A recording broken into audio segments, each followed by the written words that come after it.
What's up everyone? Welcome back to the channel guys. आज से हम शुरू करेंगे हमारा मेजर ऐसा पोर्शन जो बहुत सिंपल है, आसान है और अकाउंटेंसी में आपको बहुत हेल्प करेगा। तो सबसे पहले स्टार्ट कर रहे हैं हम जीएसटी के साथ। GST is gonna be very interesting, very important and very amazing for you all. तो आइए जल्दी से शुरू करते हैं और आज समझते हैं कि जीएसटी क्या है और जीएसटी की जर्नल एंट्रीज कैसे होती हैं।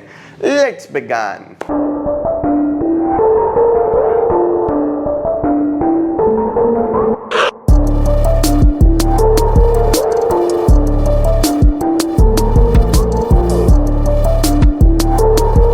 चलो भाई जल्दी जल्दी से मेरे साथ साथ हेडिंग डालो। जीएसटी। सर जीएसटी का फुल फॉर्म क्या होता है? बच्चे जीएसटी का फुल फॉर्म होता है गुड्स एंड सर्विसेज टैक्स। ठीक है सर, इसके बिल्कुल बेसिक से शुरू करते हैं। ठीक है, अब ये टैक्स क्या होता है? देखो बच्चों, कोई भी सरकार हो उसको चलने के लिए पैसे की जरूरत है, क्योंकि गवर्नमेंट को देश चलाना है ना। अब देश में बहुत सारा खर्चा करना पड़ता है, बहुत सारे गवर्नमेंट स्कूल्स हैं जिनको चलाना है, टीचर्स की सैलरीज देनी है, स्टाफ की सैलरीज देनी है, वहाँ का सामान बनाना है, वहाँ की क्लासेस को चलाना है अच्छे से, वहाँ पे बिजली का खर्चा आ रहा है, बहुत सारे हॉस्पिटल्स हैं, बहुत सारे कॉलेजेस हैं, उसके साथ साथ गवर्नमेंट के वेरियस ऑफिसेस जहाँ पे बहुत सारे लोग काम करते हैं। तो अल्टीमेटली सरकार को रोड बनाने के लिए, ब्रिज बनाने के लिए, डैम बनाने के लिए, कुछ भी काम करने के लिए पैसा चाहिए, राइट। अब वो पैसा कहाँ से लाए? तो पैसा के लिए गवर्नमेंट के पास बहुत सारे टैक्स और नॉन टैक्स ऑप्शंस होते हैं। टैक्स गवर्नमेंट कैसे लेता है? अलग अलग फॉर्म में। आपसे रोड पे चलने के लिए रोड टैक्स होता है, टोल होता है। इसी तरीके से आपकी इनकम पे लगने वाला इनकम टैक्स होता है, वेल्थ पे लगने वाला वेल्थ टैक्स होता है। अगर आप सामान प्रोडक्ट यानी प्रोडक्शन करते हो तो उस पर पहले एक्साइज ड्यूटी लगा करती थी पहले। आज एक्साइज ड्यूटी नहीं लगती, क्योंकि वो आप एक सामान बना रहे हो, गुड्स बना रहे हो, तो बेसिकली उस पर आज जीएसटी लगता है। मैं उस पर आ रहा हूँ अभी धीरे धीरे। तो प्रोडक्शन करने पे या किसी प्रोडक्ट में वैल्यू ऐड करने में तो वैल्यू एडिशन टैक्स वैट लगता था पहले, है ना। इसके साथ साथ जो लोग सर्विस प्रोवाइडर्स हैं, जैसे हम लोग हैं, teachers, doctors, lawyers, chartered accountants, उनके ऊपर सर्विस टैक्स लगता था। तो देयर आर मल्टीपल टैक्सेस जो सरकार आपसे लेती है। उसके साथ नॉन टैक्स में सरकार के पास बहुत सारे फीस, फाइन्स, पेनल्टीज, रजिस्ट्रेशन सरकार आपसे कराती है अलग अलग चीज़ का। आपको ड्राइविंग लाइसेंस बनाना है, पासपोर्ट बनाना है, हर चीज़ पे फीस चार्ज करती है। तो ये सब गवर्नमेंट के रेवेन्यूज हैं बच्चों। अब टैक्स एक ऐसा पेमेंट है जो आपसे चार्ज किया जाएगा और आप उसको मना नहीं कर सकते, राइट। अब ये जो टैक्स है ये दो तरीके के होते हैं बेटा। एक होता है डायरेक्ट, एक होता है इनडायरेक्ट। अब डायरेक्ट क्या होता है? जो आपकी इनकम पे लगता है, आपकी प्रॉपर्टी पे लगता है। इनडायरेक्ट क्या होता है? इनडायरेक्ट लगता है बच्चों गुड्स पे और सर्विसेज पे, राइट। तो डायरेक्ट आपकी इनकम पे लगेगा, आपकी प्रॉपर्टी पे लगेगा। ये इनडायरेक्ट बच्चों गुड्स पे लगता है और सर्विसेज पे लगता है। तो बेसिकली ये जो गुड्स एंड सर्विसेज टैक्स है ये एक इनडायरेक्ट टैक्स है।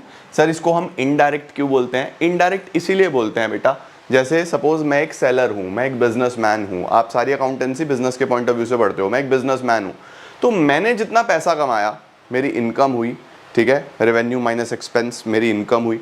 उस इनकम पे जो मुझे टैक्स भरना है वो मुझे खुद ही भरना है डायरेक्टली। तो मेरी इनकम पे लगने वाले टैक्स को डायरेक्ट टैक्स बोला जाता है, क्योंकि उसको डायरेक्टली मैं ही भर रहा हूँ। लेकिन मैं अगर कोई सामान बेच रहा हूं, लेट्स से मैं कोई कैलकुलेटर बेच रहा हूं, ठीक है, अब वो कैलकुलेटर 1000 रुपए का है, उस पर 10% टैक्स है, ठीक है, जिसको हम पहले सेल्स टैक्स बोलते थे, अभी जीएसटी बोलते हैं, क्योंकि गुड्स और सर्विसेज पे जीएसटी लगता है ना। तो 1000 रुपए के कैलकुलेटर पे अगर 100 रुपए टैक्स है, तो मैं बोलता हूं भैया 1000 का कैलकुलेटर है, 100 रुपए इस पे टैक्स लगेगा, कैलकुलेटर आज से 1100 रुपए का है। तो मैं बेसिकली कस्टमर से वो टैक्स चार्ज कर रहा हूं। उसका जो बर्डन है टैक्स का वो अपने से हटा के कस्टमर के ऊपर डाल रहा हूं।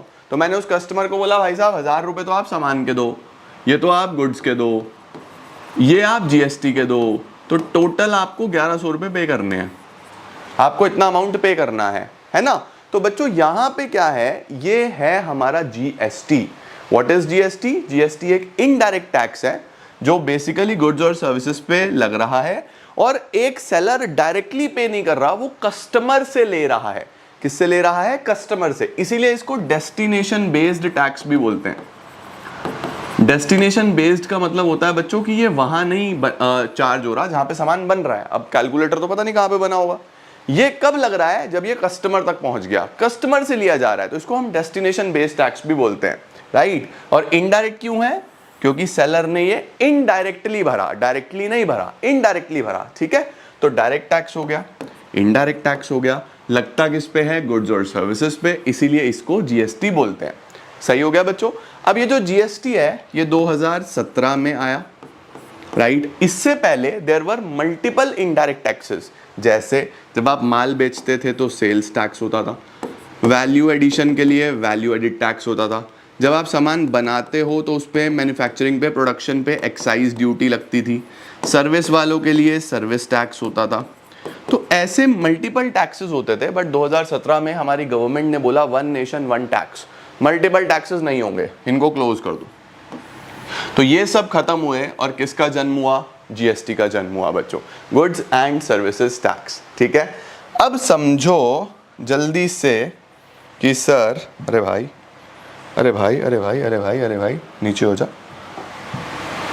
ये जीएसटी के रेट्स क्या क्या होते हैं?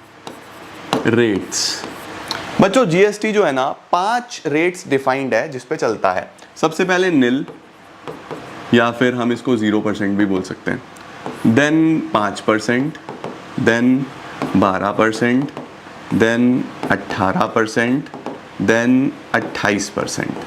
तो जीएसटी का जो मैक्सिमम रेट है वो 28% है। तो बहुत सारे ऐसे टैक्सेस होते थे पहले जो 30%, 35%, 40% तक जाते थे, अब वो सब खत्म हो गए हैं। जीएसटी का मैक्सिमम ही 28 है, तो वो सारा सामान सस्ता हो चुका है। तो इसीलिए जीएसटी का जो मैक्सिमम स्लैब है वो 28 का है। ठीक हो गया बच्चों। तो ये तो है हमारे जीएसटी किस किस रेट से लगता है। अब ये कैसे लगता है? जैसे जैसे कोई चीज लग्जरी होती चली जाएगी वैसे वैसे टैक्स बढ़ता चला जाएगा। जो नेसेसिटीज है उन पे 0, नेसेसिटीज पे 0।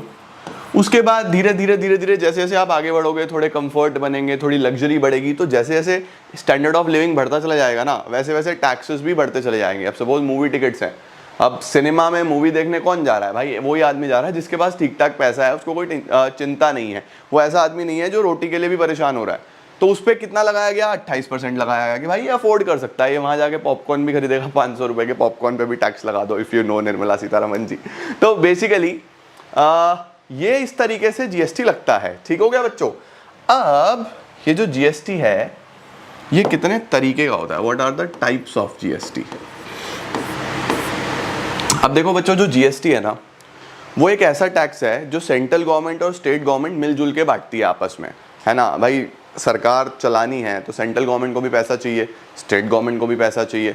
तो जीएसटी बेसिकली डिवाइड होता है on the basis of transaction, कि जो ट्रांजैक्शन है वो सेम स्टेट में हुई है। जैसे मैं सहारनपुर में हूँ, अब मेरा Saharanpur is UP, right.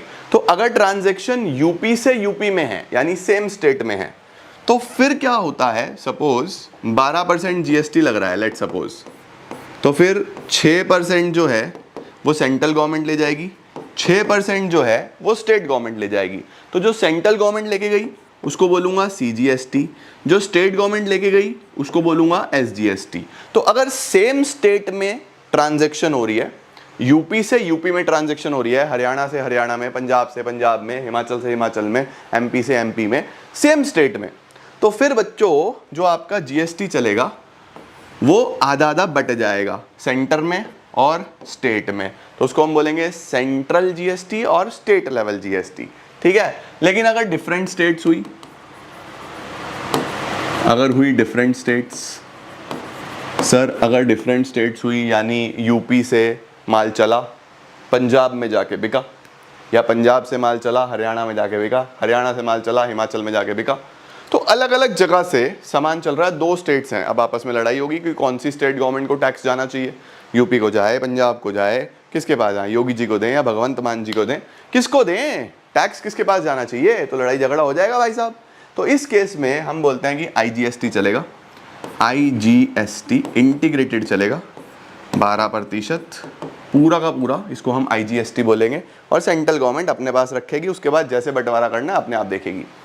IGST चलेगा, इंटीग्रेटेड चलेगा, पूरा का पूरा सेंटर को दो, फिर सेंटर देखेगी अपने आप कैसे करना है, ठीक है ना बच्चों।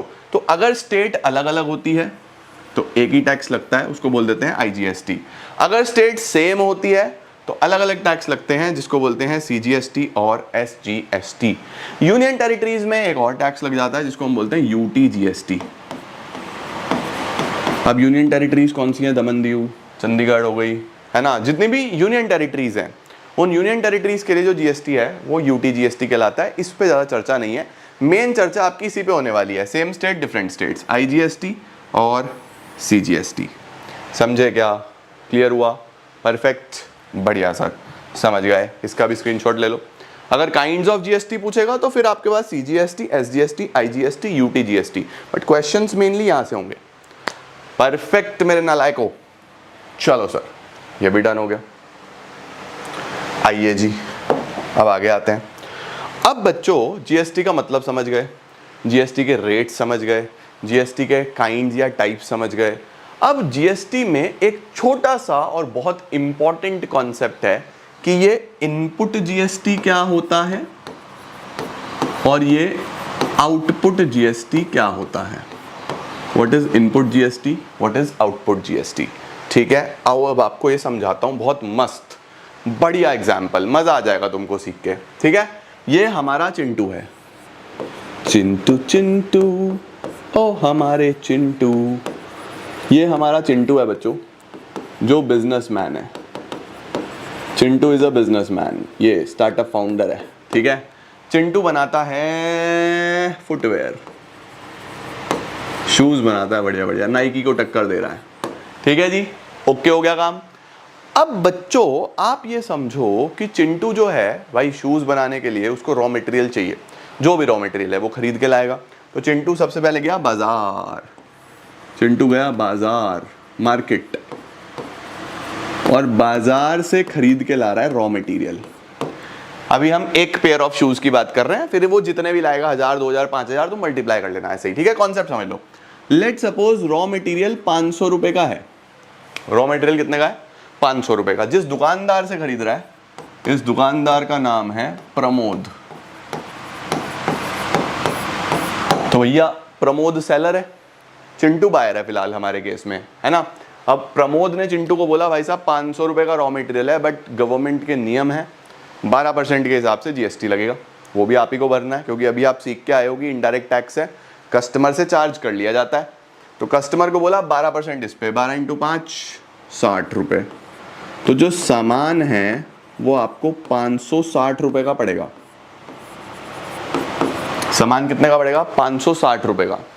अब ये बात अपने दिमाग में सेट कर लो कि जब भी कोई बिजनेसमैन सामान खरीदते हुए GST भर रहा है, क्या बोला मैंने? ध्यान से सुनो। जब भी कोई बिजनेसमैन कोई सामान खरीदते हुए GST भर रहा है तो उस GST को हम इनपुट GST बोलेंगे। उस GST को हम क्या बोलने वाले हैं? इनपुट GST, ठीक है। कि अगर मैं आपको पढ़ाने के लिए कोई सामान खरीद रहा हूं, मैंने लाइट खरीदी है, मैंने माइक खरीदा है, मैंने बोर्ड खरीदा है, मैंने कैमरा खरीदा है, तो मुझे इन सामानों पे जितना भी GST भरना पड़ा मैं उसको इनपुट GST बोलूंगा, क्योंकि मुझे अपना गुड्स बनाने हैं, अपनी सर्विसेज प्रोड्यूस करनी है, तो उसके लिए मुझे ये सब चाहिए, ये मेरा रॉ मटेरियल है, इसके बिना मैं नहीं कर सकता। तो मैंने जो पेमेंट करा इस GST को क्या बोलना है? Input GST। Is this clear? Perfect. ये इनपुट GST चिंटू की जेब से गया और ये सरकार को मिल गया, गवर्नमेंट को मिल गया, आपस में बांट लिया होगा जो भी सरकार है, ठीक है। अब चिंटू ने क्या करा? अपनी फैक्ट्री आ गया, रॉ मटेरियल लेके फैक्ट्री में उसने सामान बनाया, शूज रेडी करे, बाजार में शूज निकाले। शूज कितने के निकाले? 1000 रुपए के। ये कस्टमर तक पहुंचे, ये है हमारा कस्टमर। चिंटू ने कस्टमर को बोला भाई साहब ऐसा है, शूज है 1000 रुपए के, लेकिन गवर्नमेंट का रेट है 12% GST लगेगा, तो आपको इस पे 12% GST भी भरना पड़ेगा, यानी 120 रुपए का आप GST भरो, तो जूता पड़ेगा आपको 1120 रुपए का। भाई GST मैं अपनी जेब से थोड़ी ना भरूंगा, अभी मैं सेलर हूँ, कस्टमर तक शूज बेच रहा है वो, है ना। अब जब जीएसटी आपने कस्टमर से ले लिया, ध्यान रखना, एज अ सेलर जो जीएसटी आपने कस्टमर से ले लिया, पहले मैंने पे करा था तो इनपुट बोला। अभी जो जीएसटी मैं कस्टमर से ले रहा हूं उसको बोलूंगा आउटपुट जीएसटी। उसको क्या बोलूंगा?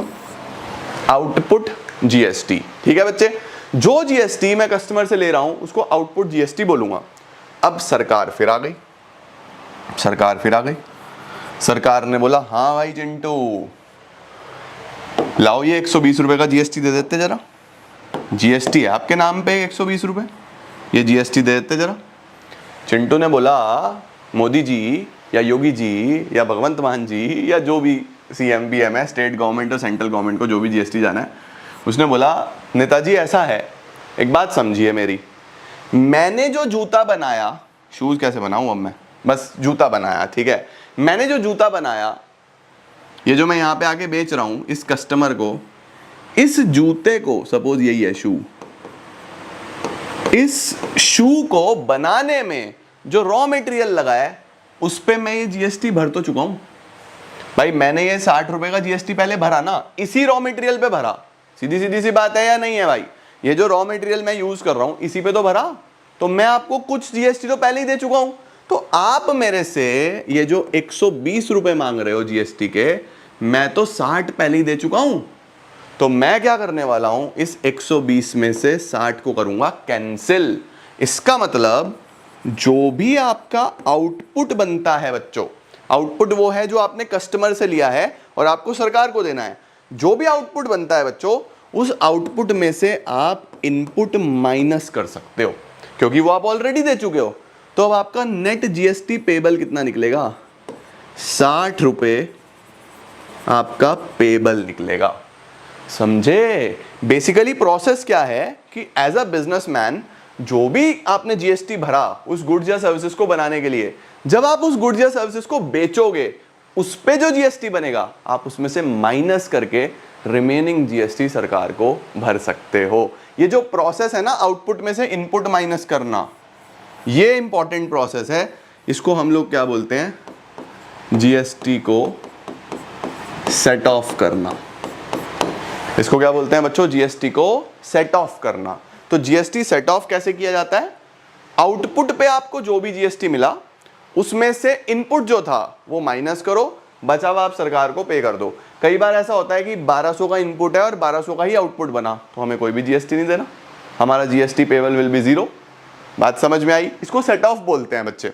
अब एक बात समझो, ये जो इनपुट जीएसटी है, ये 60 रुपए जिसका आपको बेनिफिट मिल रहा है, भाई फायदा मिल रहा है ना फ्यूचर में, मैं इसको माइनस कर पा रहा हूं, यानी ये मुझे फ्यूचर में बेनिफिट दे रहा है। तो इनपुट जीएसटी मेरे लिए एक एसेट होता है,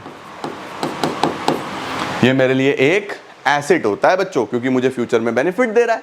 और जो आउटपुट है वो मुझे सरकार को पे करना है, मैंने कस्टमर से लिया हुआ है सरकार के नाम का, ये मेरी लायबिलिटी है। ये मेरी क्या है? लायबिलिटी है। बात समझे या नहीं समझे? तो ध्यान रखना, input is my asset, output is my liability. ये क्लियर है क्या सभी को, नालायकों को? इनपुट आउटपुट का ध्यान रखना, ठीक है, परफेक्ट। और इस मैकेनिज्म को बोलते हैं सेट ऑफ मैकेनिज्म। इस पे हम एंट्रीज भी करेंगे, क्वेश्चंस भी सीखेंगे, तो आपको दिक्कत नहीं आएगी, बिल्कुल भी चिंता मत करना, ठीक है। पहले इस केस का पूरा स्क्रीनशॉट लो, फिर आगे चलते हैं। डन है क्या मेरे नालायकों? चलो सर, ये भी समझ गए सर। अब हेडिंग डालो जर्नल, जो आप करते आ ही रहे हो, है ना, अभी तक नॉर्मल करते आए हो, अब विद जीएसटी करना सीखोगे। ओके, अब देखो बच्चों, सबसे पहला जो हमारी ट्रांजैक्शन बनती है, लेट सपोज वो है purchase of goods, purchase of goods, ठीक है। आपने सामान खरीदा, राइट। अब आपने जो भी सामान खरीदा वो कैश पे भी खरीद सकते हो, उधार पे भी खरीद सकते हो, अब तुम समझदार हो, इतने तुम कर लोगे एंट्री, है ना। अब देखो, आपने जो भी सामान खरीदा उसकी एंट्री क्या बनती है? परचेजेस अकाउंट डेबिट टू, अगर आपने पेमेंट कर दिया तो कैश या बैंक, अगर आपको पेमेंट करना है तो क्रेडिटर, कुछ भी लिख सकते हो ना भाई, उधार की ट्रांजैक्शन है तो क्रेडिटर, पेमेंट कर दिया तो कैश या बैंक, राइट। बट एक बात बताओ मुझे, इस बार सपोज माल 1000 रुपए का है या वो 500 रुपए का है जो चिंटू ने रॉ मटेरियल खरीदे थे, क्या 500 ही देने हैं या 500 के साथ जीएसटी भी देना है? जीएसटी भी देना है। जो माल खरीदते हुए हम जीएसटी देते हैं उसको हम इनपुट जीएसटी बोलते हैं। इनपुट जीएसटी हमें फ्यूचर में फायदा भी देगा, इनपुट जीएसटी हमें फ्यूचर में फायदा भी देगा, तो वो मेरा एसेट भी है। सारे एसेट होते हैं डेबिट, तो हम क्या करने वाले हैं, इनपुट जीएसटी को भी डेबिट कर देंगे। कितना था वो 12%, 60, तो टोटल कितना हो जाएगा 560। हो गया या नहीं हो गया बेटा? अब अगर सेम स्टेट हुआ तो यहाँ पे सीजीएसटी एसजीएसटी लिख देना, अदर स्टेट हुआ तो आईजीएसटी लिख देना, यूनियन टेरिटरी होगी तो यूटीजीएसटी लिख देना, बाकी कोई दिक्कत वाली बात है नहीं। इतना क्लियर हुआ क्या? परचेज वाला मामला समझे? ठीक है, अच्छा सर ये तो समझे। सर ऐसे ही अगर कोई एसेट खरीदा तो? बेटा एसेट खरीदा तो परचेज की जगह एसेट आ जाएगा, बात तो वही है ना। चलो लिख देता हूँ वो भी मैं। लेट सपोज आपने कोई एसेट खरीदा for purchase of asset. Let suppose आपने कोई एसेट खरीदा, तो फिर क्या एंट्री करोगे? एंट्री करोगे एसेट अकाउंट डेबिट। सिर्फ एसेट का पैसा नहीं देना, जीएसटी का भी पैसा देना पड़ेगा।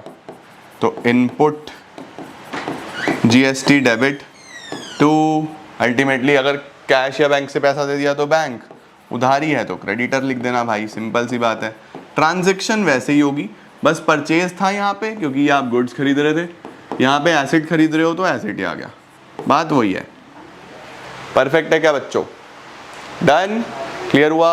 ओके, लो चलो इसका जल्दी से स्क्रीनशॉट, फिर आगे चलते हैं। अभी बच्चों थोड़ी सी आगे बढ़ते हैं, ठीक है। अब देखो परचेज की बात हो गई सर, अब बात करते हैं सेल की। सर चिंटू ने माल बेचना भी है, राइट। अब वो माल बेचेगा तो उसको गुड्स का पैसा भी मिलेगा और जीएसटी का पैसा भी मिलेगा, है ना। तो यहाँ पे लिखते हैं फॉर सेल ऑफ गुड्स। तो बच्चों अगर गुड्स बिक रहे हैं तो उधारी में बिके तो डेटर को डेबिट कर देना, कैश या बैंक में बिके तो कैश या बैंक को डेबिट कर देना।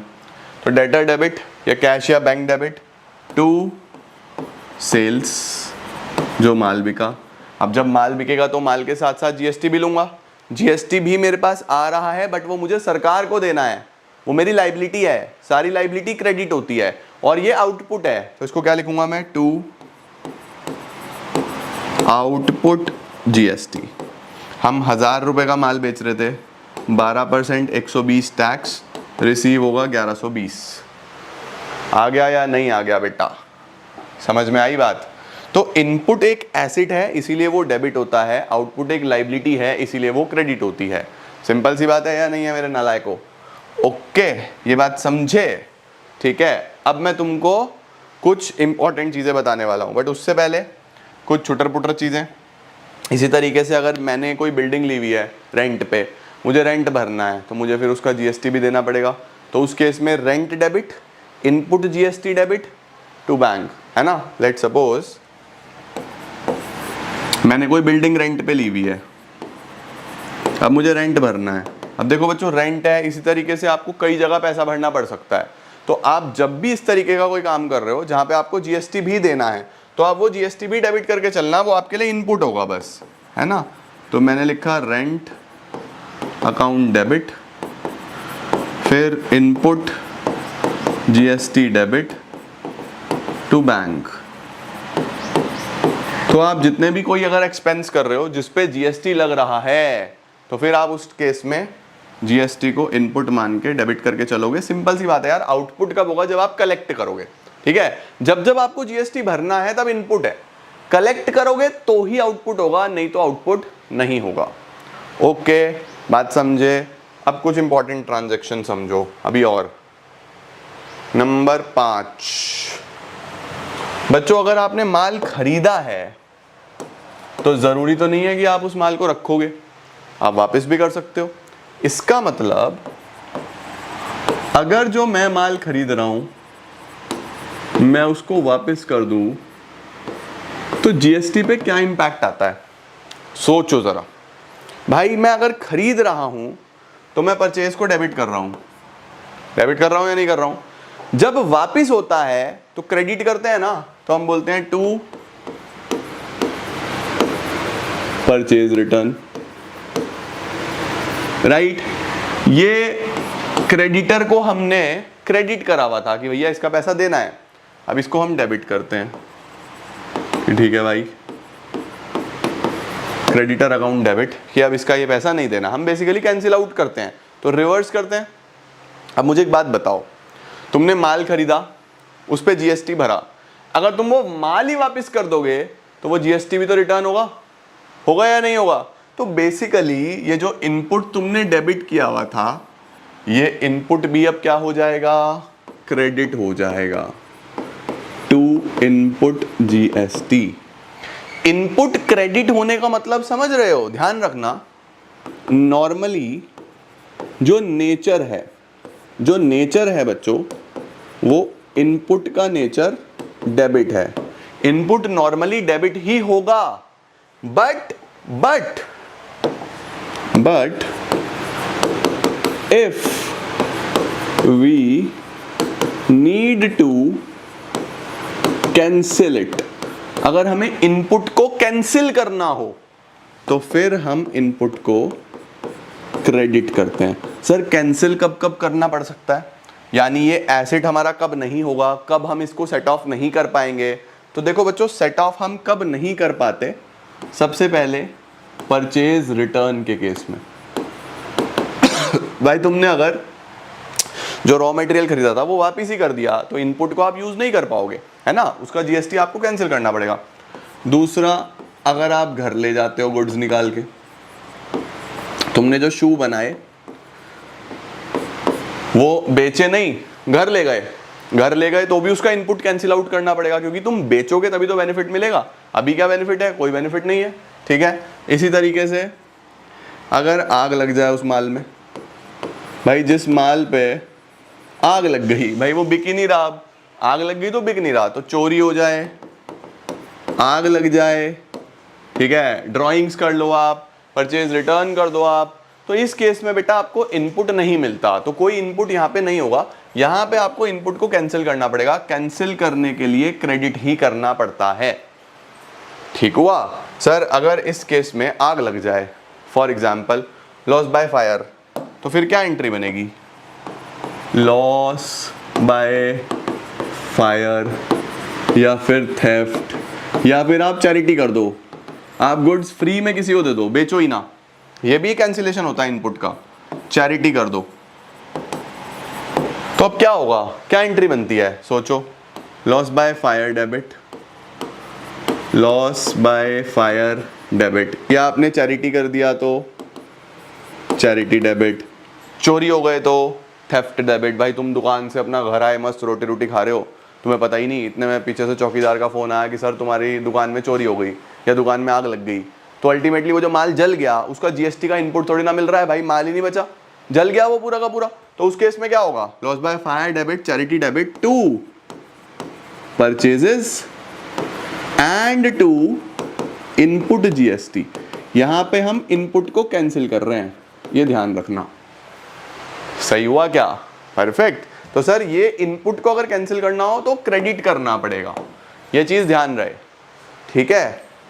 अब जरा इसका स्क्रीनशॉट ले लो, इनपुट तो कैंसिल हो गया, क्या कभी आउटपुट भी कैंसिल करना पड़ता है कि हमने कस्टमर से कलेक्ट कर लिया लेकिन सरकार को नहीं भरना, क्या ऐसा होता है? बिल्कुल होता है। सर ऐसा कब होगा, सेल्स रिटर्न के केस में।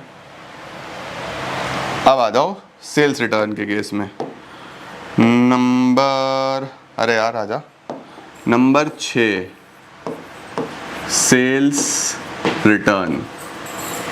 भाई जो माल बेचा था, जो तुमने गुड्स बेचे थे, उसको बेचते हुए कस्टमर से जीएसटी लिया, अगर वो माल ही वापस आ जाए तो फिर तुमको वो जीएसटी भी रिटर्न करना पड़ेगा। सरकार को बोलोगे भाई देखो मैंने माल बेचा था, जीएसटी मिला था, लेकिन अगर माल ही वापस आ गया तो फिर मैं जीएसटी क्यों भरूं अपनी जेब से, भाई मैंने पैसे भी वापस कर दिए, माल बेचा तो पैसा आया, माल वापस हो गया तो पैसे भी वापस, जीएसटी भी वापस। तो इस केस में आपको आउटपुट को भी रिवर्स करना पड़ता है। देखो जैसे जब हमने माल बेचा तो हमने ये एंट्री करी, डेटर डेबिट टू सेल्स, जब अल्टीमेटली रिवर्स करना है तो एंट्री बनती है सेल्स रिटर्न डेबिट,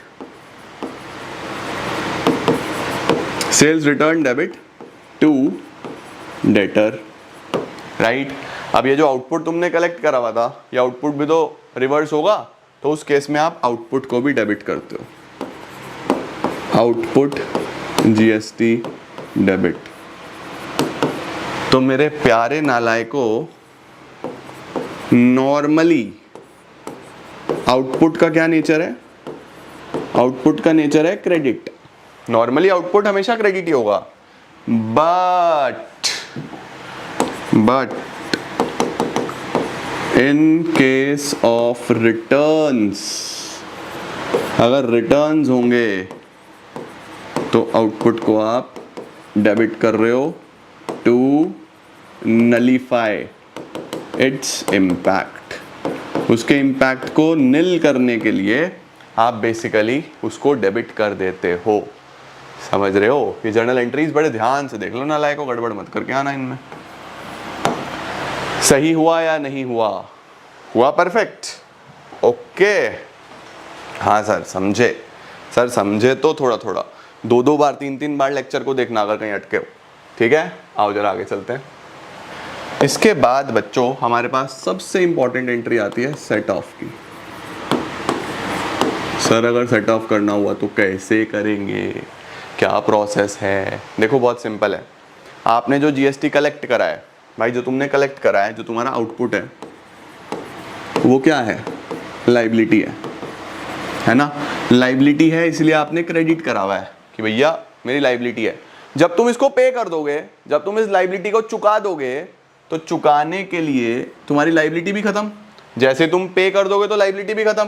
तो लाइबिलिटी को कम करने के लिए डेबिट करते हैं या नहीं करते हैं? क्लियर वाला रूल पता है ना? Capital, liability, expenses, assets, revenue. जो लाइबिलिटी है वो क्रेडिट में बढ़ती है, डेबिट में कम होती है। तो अगर हम पे कर देंगे तो कम होगी मेरी लाइबिलिटी, लाइबिलिटी कम होगी तो उस सिनेरियो में डेबिट करना है। तो उस केस में एंट्री क्या बनती है? Output GST debit. आउटपुट को हम डेबिट करके चलते हैं। अब चिंटू क्या इनपुट का बेनिफिट लेगा? पहले तो इनपुट का बेनिफिट लेगा ना। तो उस केस में क्या होगा? इनपुट का जनरल नेचर एसेट है, उसको हम डेबिट करते हैं। लेकिन जब हमने उसका बेनिफिट ही ले लिया तो एसेट कम होगा। एसेट किधर कम होगा? क्रेडिट साइड में। एसेट का नेचर क्या है? डेबिट में बढ़ना, क्रेडिट में घटना। तो एंट्री बनेगी output GST debit to input GST to bank account. ये एंट्री बनती है। बैंक क्या है? जो आप फाइनल पेमेंट कर रहे हो। जैसे चिंटू ने 120 रुपए का आउटपुट था, 60 रुपए का उसका इनपुट उसने रिकवर करा, 60 रुपए वो पे करेगा। ठीक हुआ? परफेक्ट। ये हमारे पास बच्चों आउटपुट को इनपुट के साथ सेटल करके फाइनल पेमेंट करने की एंट्री बन जाती है। इसका भी स्क्रीनशॉट ले लो। बढ़िया एंट्री, समझ में आई? ठीक है जी, बढ़िया है जी। इस तरीके से आप जीएसटी की सारी एंट्रीज करते हो। ये सारे बेसिक्स हैं। मुझे पूरी उम्मीद है आपको समझ में आया होगा कि जीएसटी क्या है, जीएसटी किस रेट से लगता है, जीएसटी की कैसी एंट्रीज होती है, जीएसटी को कब हमें रिवर्स करना पड़ता है, कैसे जीएसटी के अंदर हम सेट ऑफ करते हैं। ये मुझे पूरी उम्मीद है कि तुमको अच्छे से समझ में आया होगा, राइट। चलो अब एक ट्रांजैक्शन लिखते हैं। सपोज ऐसा लिखा हुआ है, purchased goods of rupees 1 lakh from Pramod. Pramod से हमने माल खरीदा at 10% trade discount and 10% cash discount. CGST at 9%, SGST at 9%। ये हमें जर्नल एंट्री करनी है। हमने प्रमोद से माल खरीदा है 1 लाख रुपए का, जिस पे ट्रेड डिस्काउंट भी है, जिस पे कैश डिस्काउंट भी है, CGST SGST इतना % लगना है। तो आप कैसे एंट्री करोगे? सोचो, करना शुरू करो जल्दी से, फटाफट से नालायक को करना शुरू करो। क्या एंट्री होगी हमारे पास? सर सबसे पहली बात, अगर कैश डिस्काउंट हमें मिल रहा है यानी हम पेमेंट इमीडिएटली कर रहे हैं। अगर कैश डिस्काउंट मिल रहा है तो पेमेंट इमीडिएटली हो रही है, तभी तो कैश डिस्काउंट मिलता है, नहीं तो कैश डिस्काउंट मिल ही नहीं सकता। तो एंट्री क्या होगी? एंट्री होगी परचेजेस अकाउंट डेबिट, राइट। अब मैंने बच्चों अगर माल खरीदा है तो मुझे उसके साथ जीएसटी भी भरना है, तो input CGST debit, input SGST debit to cash या बैंक, राइट, टू कैश या बैंक, कुछ भी लिख सकते हो, टू कैश अकाउंट, ठीक है। उसके साथ साथ हमको कुछ डिस्काउंट भी मिला, to discount received account. Trade discount हम बुक्स में शो नहीं करते, ट्रेड डिस्काउंट को हम डायरेक्टली माइनस करते हैं अमाउंट में से, कैश डिस्काउंट अलग से दिखाया जाता है। ये चीज़ आपको पता होनी चाहिए कि जब भी कोई ट्रांजैक्शन होगी और ट्रेड डिस्काउंट आया उसके अंदर, ट्रेड डिस्काउंट सभी कस्टमर को मिलता है, सेल को बढ़ाने के लिए दिया जाता है, तो हम बस डायरेक्टली उसको माइनस कर लेते हैं। कैश डिस्काउंट सिर्फ उस कस्टमर को मिलता है जो पेमेंट इमीडिएटली कर रहा है, राइट। तो अब इस केस में बच्चों देखो, माल कितने का था? 1 लाख रुपए का, ये था इसका एमआरपी या लिस्ट प्राइस। सबसे पहले ट्रेड डिस्काउंट काटो, कितना परसेंट? 10%। तो कितने का 10% का मतलब 10,000 काट दो, कितना बचा?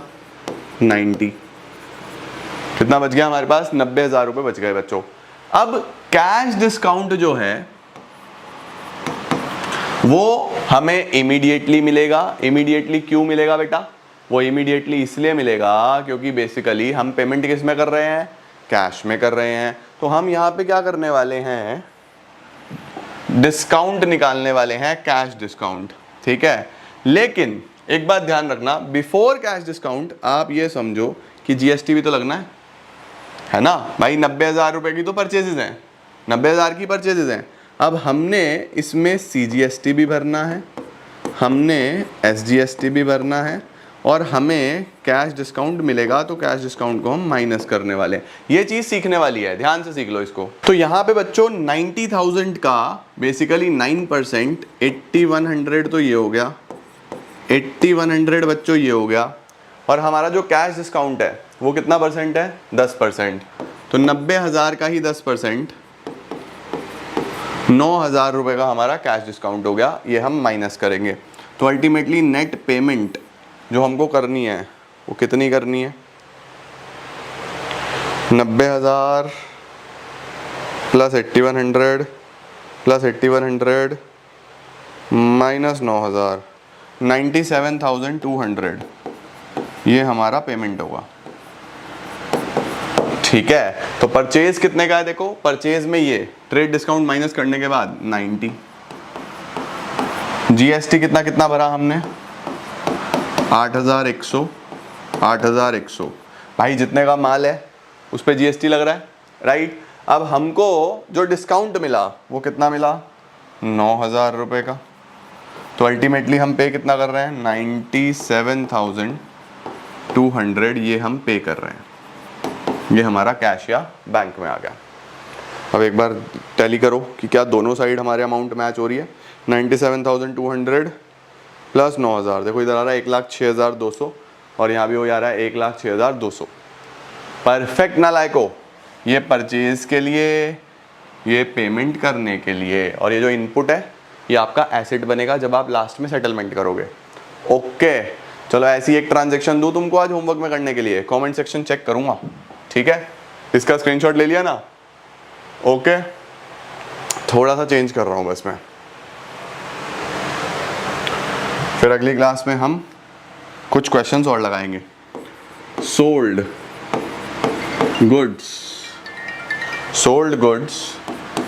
To Chetan.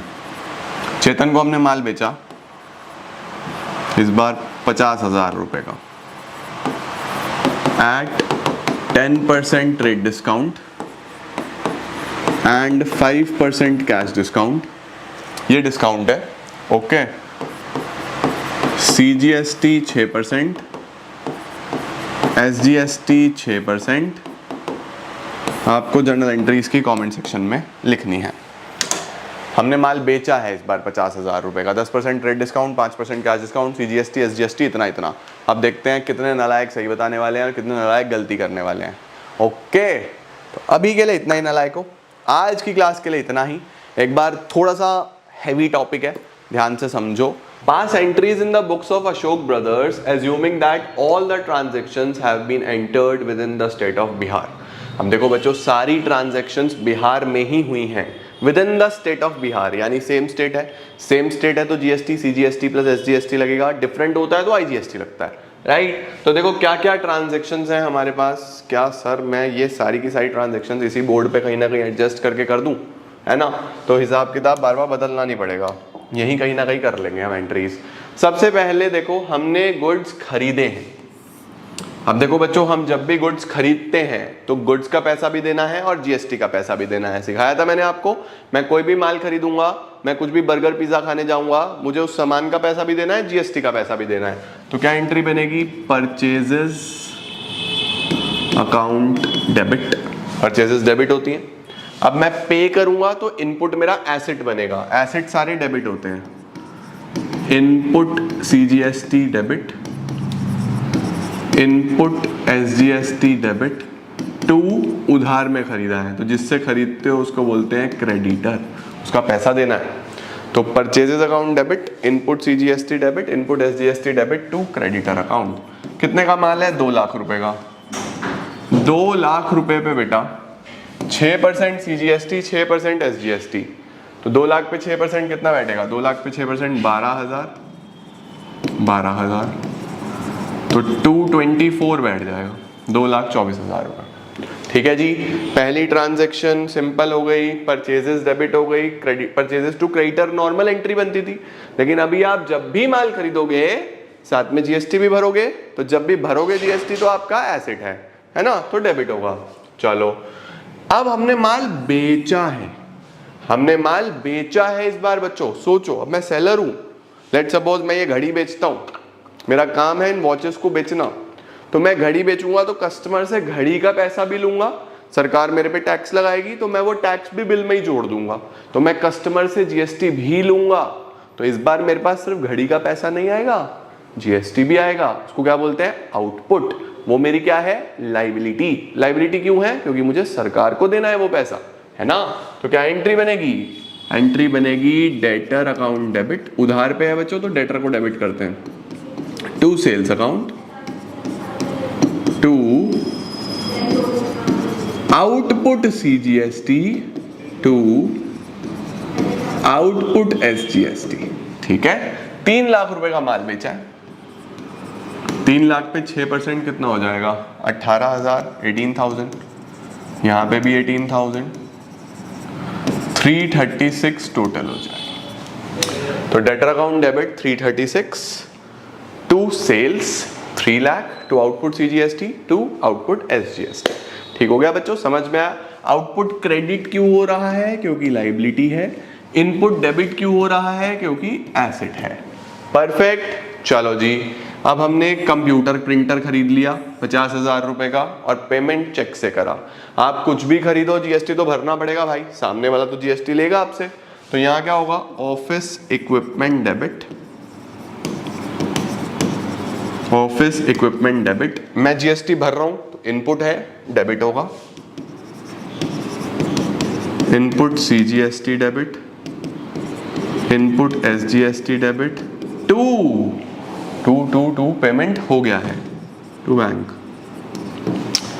इक्विपमेंट कितने का है, 50,000 रुपए का। 3,000, 6 × 5 30, 3,000 तो ये पड़ेगा मुझे 56,000 रुपीज का। इनपुट फिर से डेबिट हुआ क्योंकि मेरा एसेट है ना। हम क्या करते हैं, GST पे करते रहते हैं, बाद में उसको सेट ऑफ कर लेते हैं, है ना। चलो, 3 ट्रांजेक्शन समझ में आ गई बच्चों, 3 क्लियर हो गई। Done sir. नेक्स्ट क्या है, लीगल कंसल्टेशन फीस भरी है। लीगल कंसल्टेशन मेरे से कोई एडवोकेट होगा जिसने मेरे से लीगल कंसल्टेशन की फीस ली है। मैंने कोई ना कोई कंसल्टेंसी करी होगी कि भैया मैं किस तरीके से इस केस में चल सकता हूँ। कई बार कोर्ट केसेस हो जाते हैं फर्म्स के ऊपर किसी भी ट्रांजैक्शन के रिस्पेक्ट में, तो उस पर आपको कंसल्टेंसी लेनी पड़ती है लॉयर्स से, लीगल एडवोकेट से, तो वो अपनी चार्जेस लेते हैं आपसे, उसको क्या बोलते हैं, लीगल कंसल्टेंसी फीस, है ना। तो हमने लीगल कंसल्टेंसी फीस 10,000 रुपए की भरी है, तो यहाँ पे क्या होगा, लीगल फीस डेबिट। फिर से मैं कोई भी पेमेंट करूंगा तो साथ में जीएसटी भी देना पड़ेगा, input GST, input CGST debit, input SGST debit to cash, क्योंकि इस बार मैंने कैश में पेमेंट करी है 10,000 रुपये, 6%, 600, 600, 11,200 रुपये हो जाएंगे टोटल। ठीक हो गया। यहाँ भी इनपुट है, यहाँ भी इनपुट है, यहाँ भी इनपुट है। चलो सर 20,000 रुपये का रेंट भरा है। अब आप कुछ भी भरो भैया, जीएसटी तो देना पड़ेगा, तो क्या एंट्री बनेगी, रेंट डेबिट,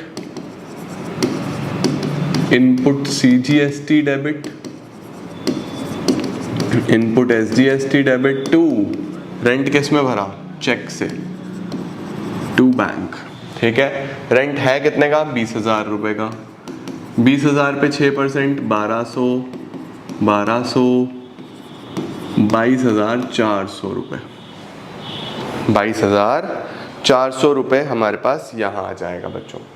ठीक हो गया, ये भी क्लियर हो गया बेटा, है ना। तो परचेजेस डेबिट हो गया, यहाँ पे सेल्स क्रेडिट हो गया, फिर ऑफिस इक्विपमेंट खरीदा, लीगल फीस पे करी, रेंट पे करा। अब लास्ट में क्या हो रहा है, payment made of the balance amount of GST. ये है सीखने वाली बात बच्चों, पेमेंट किस तरीके से हुआ। ठीक है, पेमेंट कैसे हुआ है, देखो बच्चों हम लोग क्या करते हैं पूरे महीने में, ये जनवरी का महीना है, इस जनवरी के महीने में ये कई बार जीएसटी ऑलरेडी सरकार को भर चुका है। जो जो सामान इसने अपने बिजनेस के लिए खरीदा उस सब के लिए जीएसटी भर दिया ना, उसको इनपुट बोलते हैं। तो मैं यहाँ पे बोलूंगा कि भैया मेरा इनपुट सीजीएसटी कितना है, इनपुट सीजीएसटी ये रहा 12,000 रुपये। एसजीएसटी भी सेम ही होता है क्योंकि दोनों बराबर बराबर होते हैं। 12,000 रुपये तो एक है जो हमने यहाँ से उठाया। दूसरा इनपुट ये रहा 3,000 रुपये प्लस 3,000, तो यहाँ पे भी 3,000 ही आ जाएगा। प्लस तीसरा इनपुट ये रहा 600, 600, 600, 600, एक इनपुट हो रहा है ये 1200, 1200, 1200, 1200। तो टोटल इनपुट बना कितना, कर दो जरा, टोटल इनपुट बना कितना। यहाँ कैलकुलेटर पड़ा था, कहाँ गया, कोई नहीं, चलो इस पे कर लेते हैं। कितना होगा सर, 12,000, वैसे तो 12 और 3 15, 16,200, 16,200 और 600, 16,800 रुपये बनते हैं। तो इनपुट सीजीएसटी बैठ रहा है 16,800 और इनपुट एसजीएसटी भी बैठ रहा है 16,800। इसका मतलब बहुत साफ है बच्चों कि हमने 16,800 का जीएसटी ऑलरेडी भर दिया है सरकार को। मैं इतना गवर्नमेंट को ऑलरेडी भर चुका हूं। सरकार मेरे से मांग क्या रही है, that is output, output CGST, output SGST.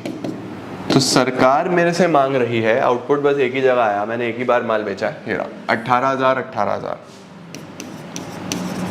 18,000, 18,000, 18,000 रुपए का बच्चों आउटपुट है। तो गवर्नमेंट मेरे से 18,000 का जीएसटी का डिमांड कर रही है। आप पहले जल्दी से इसका स्क्रीनशॉट ले लो क्योंकि मुझे एंट्री हटानी पड़ेगी, मुझे जगह चाहिए तभी मैं अगली एंट्री कर पाऊंगा। जल्दी से इसका स्क्रीनशॉट लो पहले, इतना आपको समझ में आना चाहिए।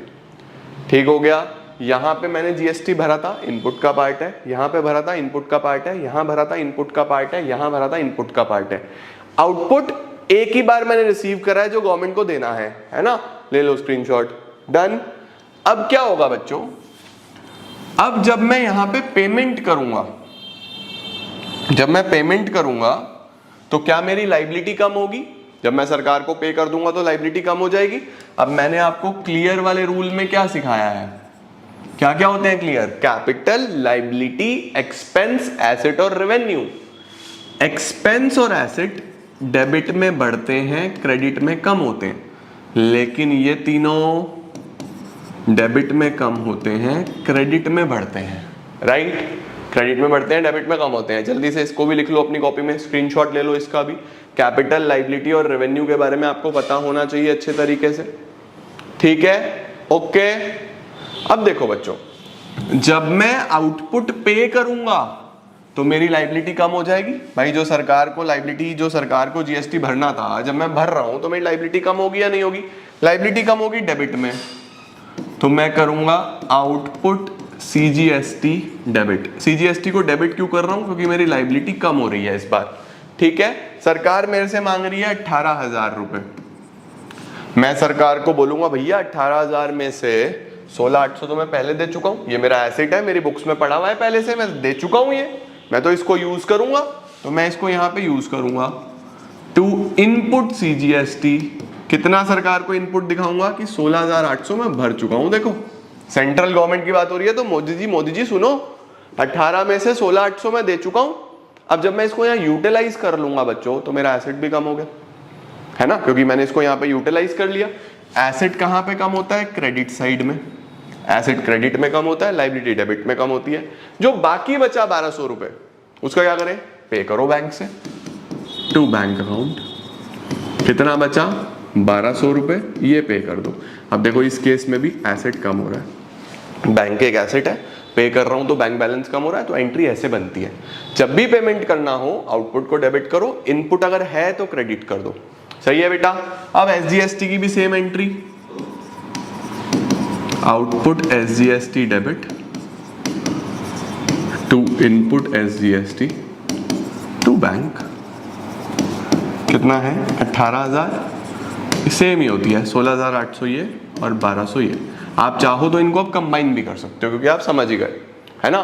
तो आउटपुट डेबिट होगा to input to bank, right. Sir अगर आउटपुट और इनपुट बराबर होते, दोनों 18,000 होते, तो हम करते आउटपुट टू इनपुट खत्म, कोई बैंक की जरूरत नहीं पड़ती।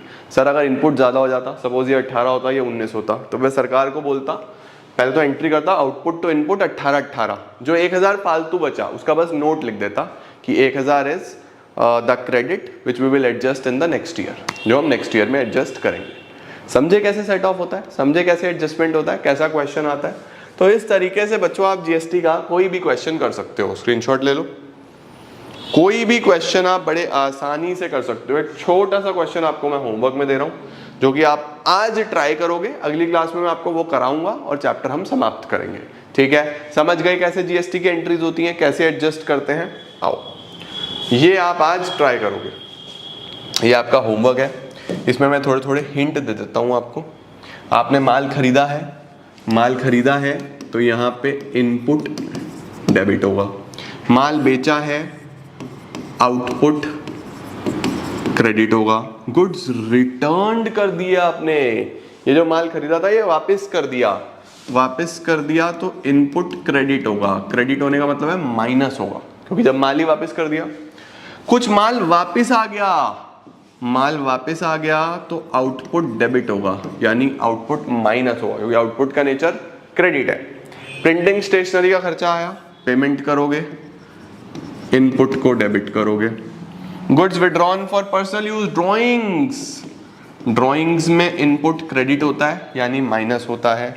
Goods destroyed by fire, input credit होगा, यानी माइनस होगा।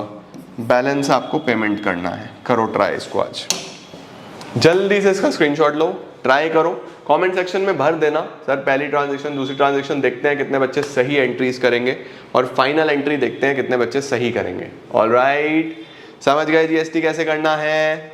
बहुत बहुत धन्यवाद बच्चों, आज के लिए इतना ही। आई होप आपको जीएसटी क्लियर है।